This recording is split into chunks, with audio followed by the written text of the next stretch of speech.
Olá! O tema da nossa aula de hoje são os espelhos esféricos. Observe, nós vamos ver uma animação como é que se obtém um espelho esférico. Então imagine pegar uma calota esférica, isto é, uma parte de uma esfera. Pega-se uma bola e traça-se um plano septando essa esfera. Por exemplo, quando a gente vai chupar uma laranja e corta aquilo que chamamos de uma cuia. Observando então as curvas de um modo geral, podemos notar que em vários tipos de curva, isto é, cilindros, cones, parábolas, nós podemos ter superfícies refletoras. Vocês se lembram, o dióptro pode ser plano ou curvo. Se for um espelho, ele tem um poder refletor aproximadamente igual a 1. Também, lembre-se, um espelho plano, representando a figura geométrica do plano, ele é igual dos dois lados. Mas uma curva se caracteriza por ter duas faces, uma face interna, a outra face externa. A face interna da curva é chamada a face côncava. A face externa da curva é chamada de face convexa.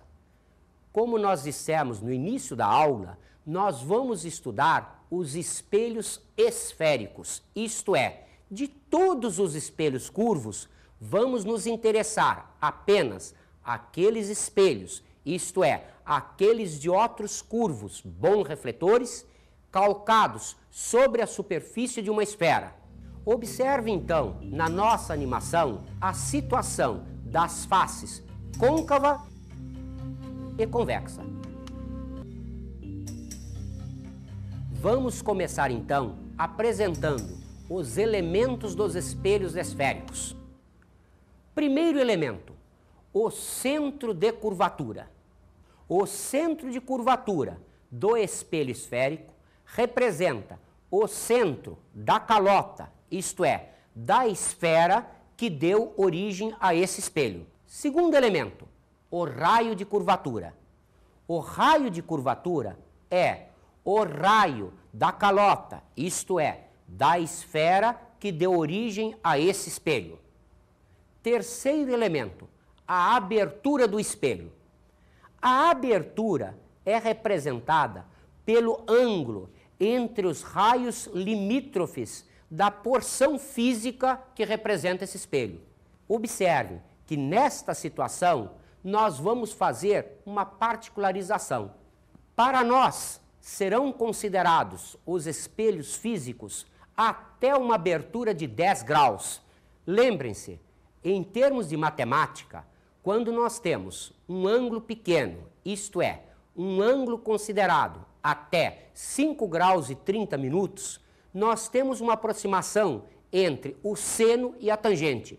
Vocês verão daqui a pouco que é o que nós usaremos aqui. Então, por isso, faremos a aproximação de Gauss, isto é, considerando a abertura desse espelho até 10 graus. Carl Friedrich Gauss nasceu em 1777 na Alemanha. Ao longo de sua vida, destacou-se por seus estudos sobre a propagação das ondas luminosas e sobre os campos elétricos. Mas ele não foi só físico, não. Também foi matemático e astrônomo. Ficou conhecido como o príncipe dos matemáticos. O próximo elemento é o vértice do espelho. Quem é o vértice do espelho? É o ponto médio da calota que representa esse espelho. O nosso próximo elemento é o eixo principal. Quem é o eixo principal? É a reta que passa pelo ponto C e pelo ponto V. Isto é, passa pelo centro de curvatura e pelo vértice. Mais uma vez, vamos lembrar da matemática? Existe uma reta única, e apenas uma, que passa por dois pontos distintos. Então, o eixo principal é único, isto é, não existe outro no espelho. O nosso próximo elemento são os eixos secundários. Observe, eu só tenho um eixo principal, porém eu tenho infinitos eixos secundários. O que são os eixos secundários? São todas as retas que passam pelo centro de curvatura. Evidentemente, estamos excluindo aquela que passa simultaneamente pelo centro e pelo vértice, que já definimos como eixo principal. O nosso próximo elemento é o foco. Esse ponto é o foco ou foco principal. Geralmente, fala-se apenas foco. Ele representa o ponto do eixo principal, médio entre o centro e o vértice. Observe, este ponto, ele é único porque o eixo principal é único. O nosso próximo elemento é focos secundários. Observem, focos secundários são pontos dos eixos secundários. Vocês se lembram, eixos secundários existem infinitos. Portanto, focos secundários existem infinitos. Cada eixo secundário tem o seu foco secundário, correspondendo ao ponto médio entre o centro e a calota. O nosso próximo elemento é a distância focal. Chamamos distância focal a distância entre o ponto foco principal e o vértice ou a calota. Como nós consideramos a situação gaussiana, nós admitimos que a distância focal é metade do raio de curvatura. Isto é, esse foco principal, sendo o ponto médio, implica que ele está exatamente no ponto R/2. O nosso próximo elemento é o plano focal. Cuidado agora. O plano focal representa um plano perpendicular ao eixo principal que passa pelo foco principal. Cuidado, como dissemos. Se estamos admitindo uma aproximação gaussiana, significa que esta curva tende a ser uma reta. O que significa isso? Que este plano, ele vai conter também todos os focos secundários e ele estaria quase paralelo ao espelho, já que, pela aproximação, esta curva tende a ser uma reta. Vamos então agora usar esses elementos que já determinamos e vamos começar então a trabalhar com raios luminosos. Vamos considerar os raios notáveis. Vamos considerar os raios que a gente mais usa para a construção de imagens nesses espelhos esféricos. O primeiro raio notável nosso é o raio perpendicular ao espelho. Observe, esse raio, se ele é perpendicular ao espelho, significa que, sendo o espelho considerado uma calota, parte de uma esfera, este raio, ele passa obrigatoriamente pelo centro da calota, pelo centro da esfera. Vocês se lembram, já estudamos isso. Quando o raio chega perpendicular ao espelho, ele sofre reflexão voltando sobre si mesmo. Então, este raio, entrando pelo centro de curvatura, reflete-se e volta passando sobre o centro de curvatura. Fizemos aqui o desenho de um outro raio para que você entenda perfeitamente. A reflexão é tal que, na mesma direção, nós temos os dois sentidos. Mais uma vez lembramos o princípio da marcha inversa e o princípio da independência. Aqui, em óptica geométrica, fazemos um raio cruzar outro, ou um raio passar por dentro do outro, sem que aconteça nada. O segundo raio notável é o raio paralelo ao eixo principal. Este raio, como você pode ver, ele, entrando paralelo ao eixo principal, sai passando pelo foco, ou foco principal. Mais uma vez, lembramos a vocês, o espelho é gaussiano, isto é um espelho de pequena abertura. Se você considerar um espelho de grande abertura, você verá que esse raio não passa pelo foco principal. Mas, como no nosso estudo básico, o que se trabalha é com espelhos de pequena abertura, o que nós temos é que o raio, paralelo ao eixo principal, sai passando pelo foco. Vale princípio da marcha inversa, isto é, se o raio entrar pelo foco principal, ele sairá paralelo ao eixo principal.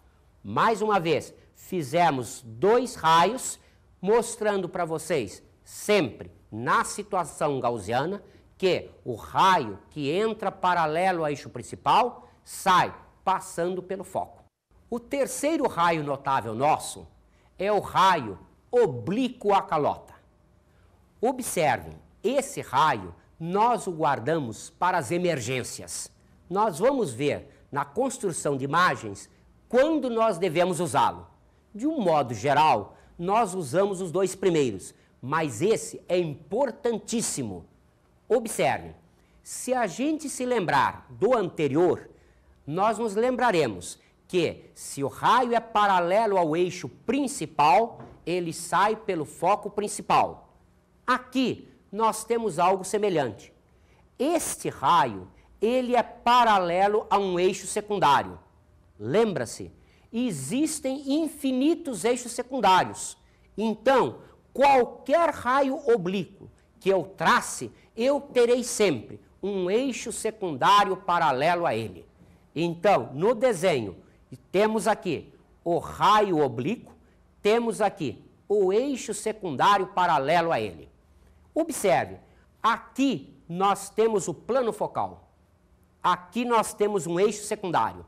Se o plano focal contém todos os focos do espelho e o eixo secundário contém um foco secundário, este ponto, que representa a intersecção do plano focal com o eixo secundário, este ponto é o foco secundário correspondente. Então, o raio que entrou paralelo a este eixo secundário, ele sai passando por este foco secundário. Vamos então, aproveitando agora que já conhecemos os raios notáveis, fazer a construção das imagens nos espelhos esféricos, côncavos e convexos. Observe, vamos usar os raios 1 e 2, guardando aquele raio oblíquo para as nossas emergências. Então, primeira situação, vamos analisar um ponto fora do eixo principal. Imaginemos um ponto luminoso P, dando um feixe incidente nesse espelho. Lembram-se, feixe incidente caracteriza ponto-objeto.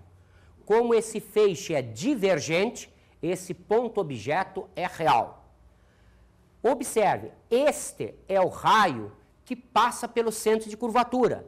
Então ele sofre reflexão, voltando sobre ele mesmo. Este raio é o paralelo ao eixo principal. Ele sai passando pelo foco. Notaram? O feixe emergente está aqui. Ele é emergente convergente, caracterizando, então, este ponto, P', como sendo um ponto-imagem real. Observem, ponto-objeto real me deu ponto-imagem real. Vamos, então, agora, repetir a situação vista anteriormente, mas para um espelho convexo. Então, outra vez, temos aqui o ponto luminoso P gerando um feixe incidente nesse espelho, divergente, significando P é um ponto-objeto real. Observe, este raio, cuja direção passa pelo centro, reflete-se sobre si mesmo. Este raio, que está paralelo ao eixo principal, sofre reflexão, de maneira que a direção do raio refletido passa pelo foco. Perceberam? O feixe emergente é este. Se o feixe emergente é este ponto conjugado ao feixe emergente é o ponto imagem. E o feixe emergente é divergente. Lembrando-se daquela nossa tabela, feixe emergente, divergente, caracteriza um ponto imagem virtual. Então, observe, nesta situação, um ponto objeto real gerou um ponto imagem virtual. Vamos agora imaginar um ponto que está, entre aspas, lá no infinito. O que significa ele estar no infinito? Que ele conjuga um feixe de raios paralelos. Vocês se lembram da nossa tabela? É o ponto objeto impróprio. Se ele conjuga um feixe de raios paralelos, obrigatoriamente este raio vai passar pelo foco, este raio vai passar pelo foco. Ele vai conjugar uma imagem pontiforme sobre o foco. Observem que o ponto objeto impróprio gera um ponto imagem real no foco. Vamos ver o que acontece em termos de espelho convexo? No espelho convexo, a situação é similar. Observe, eu tenho, outra vez, um feixe paralelo, caracterizando um ponto objeto impróprio e, como tal, este raio, sendo paralelo ao eixo principal, tem o raio refletido uma direção passando obrigatoriamente pelo foco, caracterizando aqui, nesse ponto, a imagem desse objeto impróprio. Observe que o ponto objeto impróprio vai nos dar um ponto imagem virtual exatamente sobre o foco. Vamos agora, então, construir as imagens de objetos. Como nós já fizemos lá no espelho plano, consideramos um objeto através de seus pontos extremos. Então, vamos repetir aqui a mesma coisa. Vamos fazer a imagem dos pontos extremos desse objeto. Vamos pegar, por exemplo, um objeto a uma distância finita.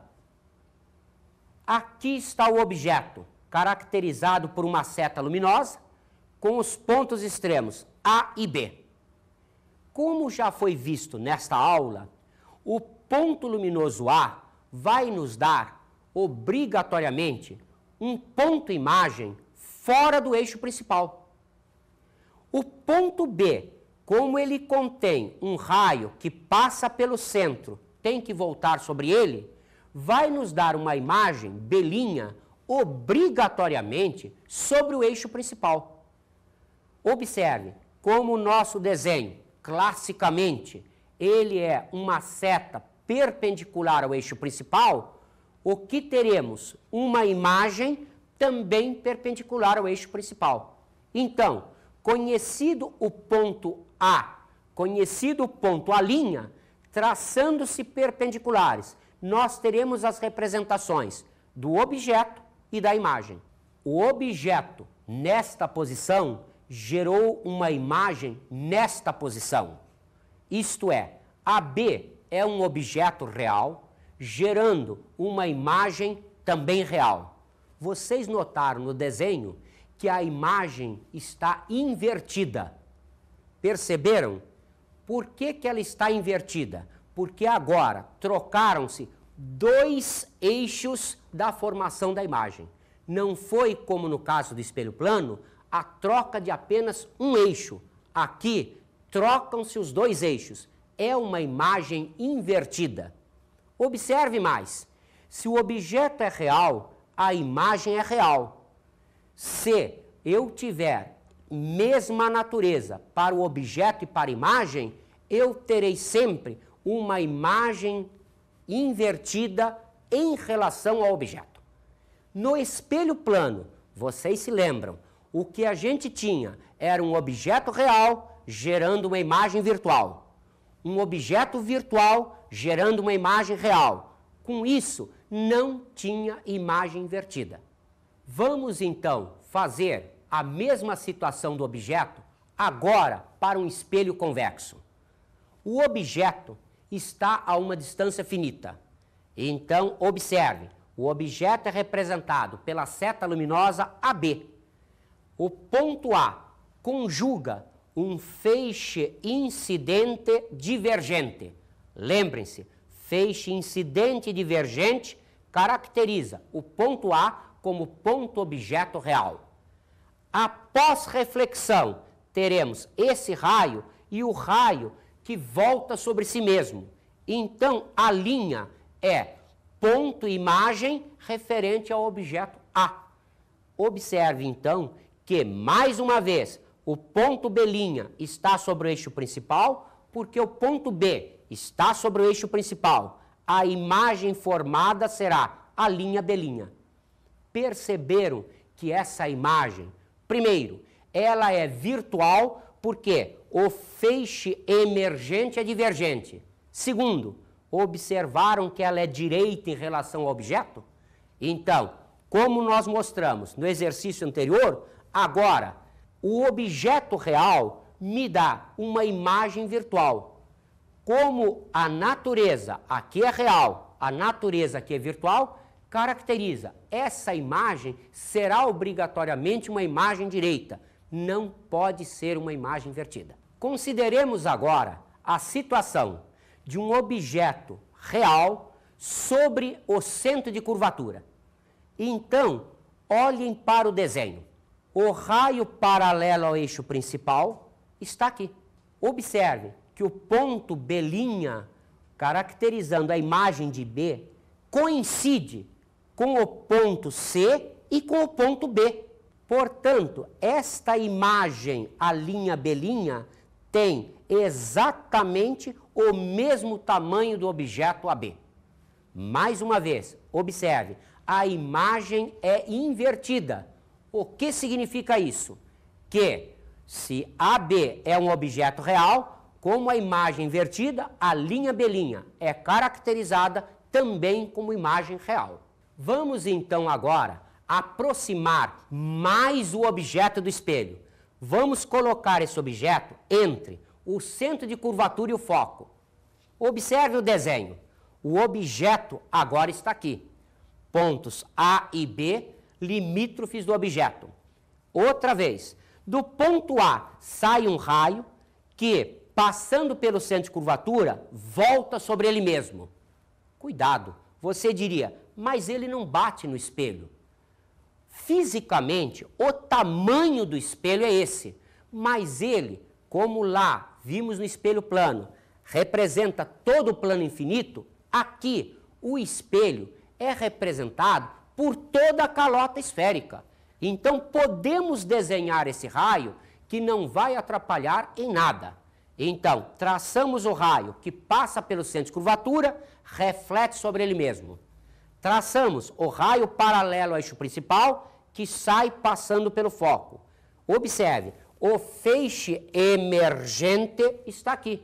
É um feixe emergente convergente, caracterizando, mais uma vez, uma imagem real. Perceberam? Outra vez, o AB, sendo objeto real, vai nos dar a linha B', que é uma imagem real. Sendo invertida, a natureza dos dois tem que ser a mesma. Vamos aproximar ainda mais o objeto. Vamos colocar o objeto sobre o foco. Observe o desenho.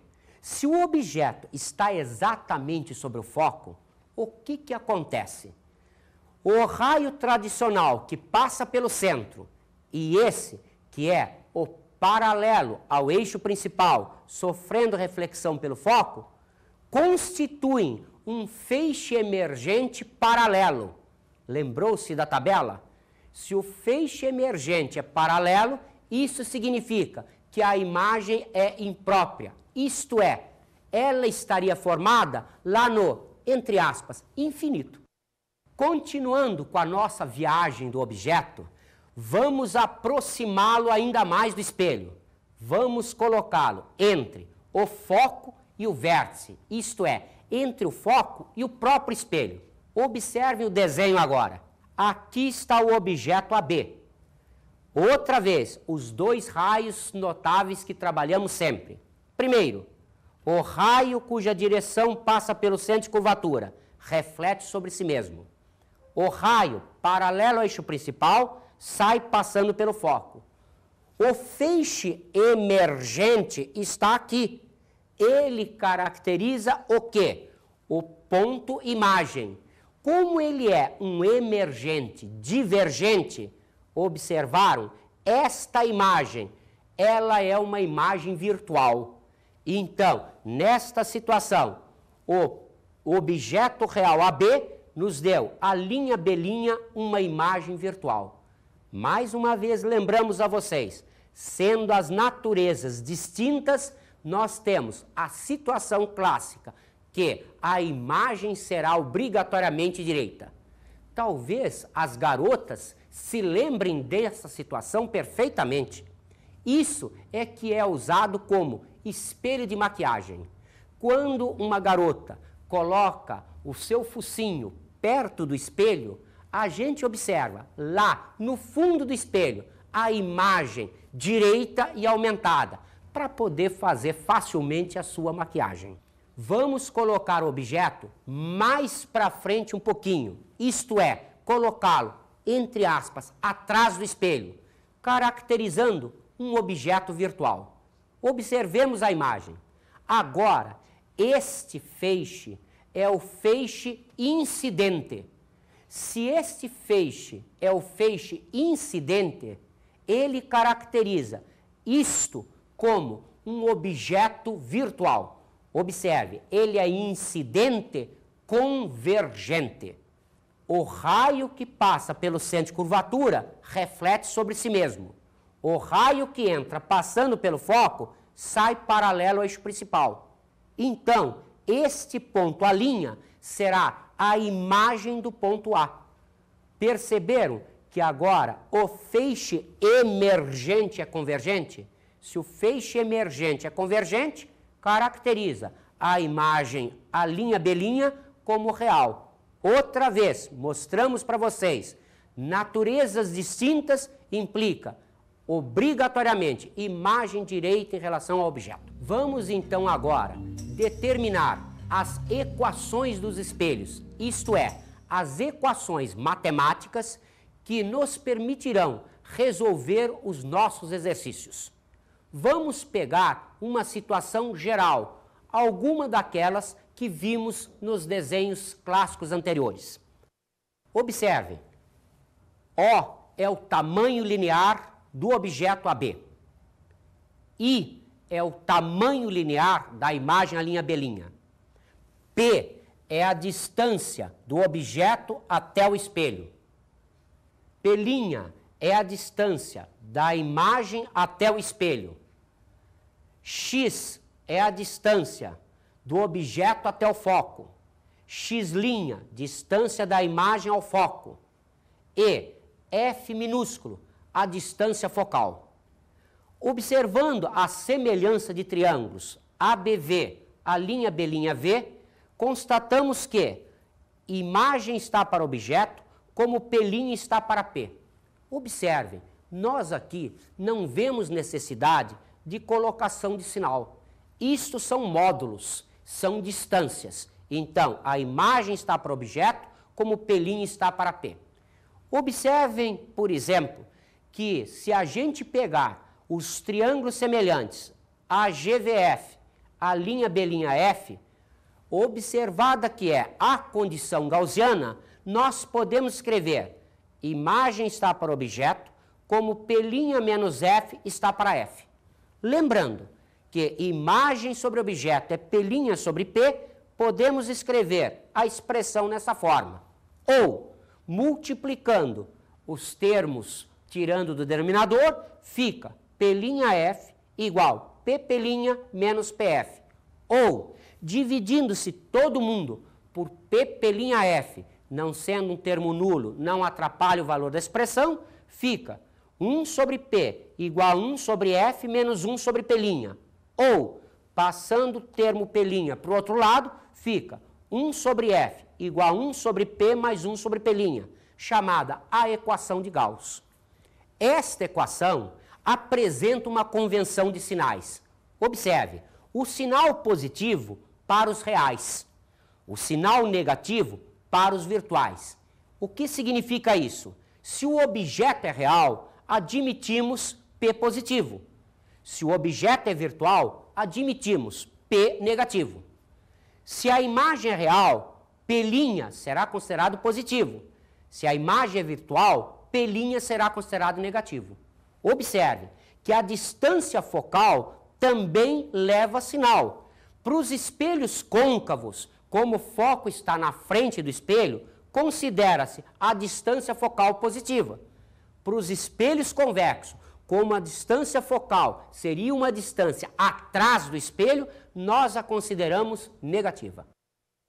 Vamos então agora à equação da amplificação linear. A amplificação linear é definida como a relação entre o tamanho da imagem e o tamanho do objeto. Observe que esta equação também pode ser escrita P' sobre P, mas agora vamos considerar um sinal. Por quê? Porque a amplificação ela é admitida positiva se a imagem é direita, ela é admitida negativa se a imagem é invertida. Então aqui nós vamos considerar o sinal para aquela fração P' sobre P em função da convenção de sinais para a amplificação linear.